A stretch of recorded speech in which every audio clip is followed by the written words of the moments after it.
I've got two bits of advice. I'll give my one, and then I'll give another guy called Tom, who spoke about top performers in the past. So Abdurrahman, like the way, and this is coming from a former manager and a former rep, right? Month one, you're going to go into this new world and you're going to hear a lot of terminology and things that make no sense whatsoever.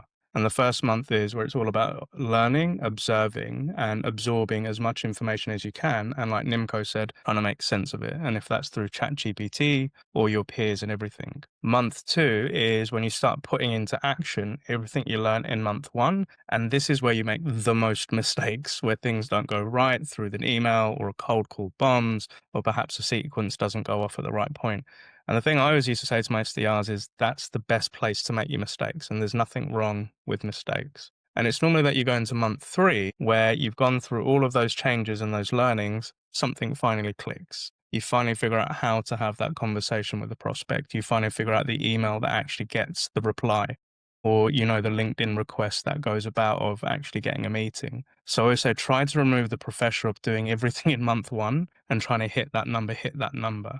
But take it in those 3 months. That's kind of like how long it typically takes you to onboard and get proficient in what you're doing. But I think where I was blessed, I didn't have any benchmark of sales or what it meant to be a salesperson. I was completely brand new, didn't get nothing, but I was hella curious. And I was always asking people questions as to why do we do that? And what, like Nimco says, what does that mean?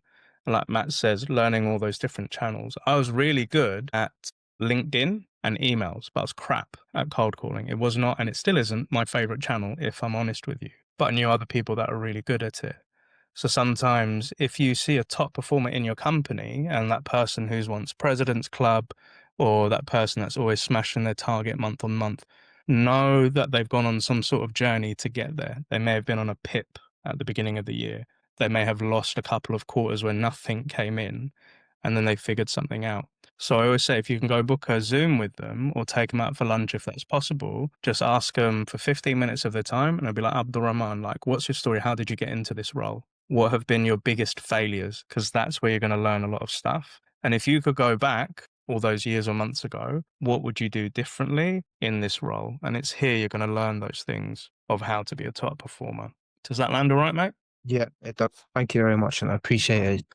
Obviously, I just want to put myself in the best position, so I appreciate all the advice that I'm getting from you guys. It definitely means a lot. So, thank you for answering all my questions.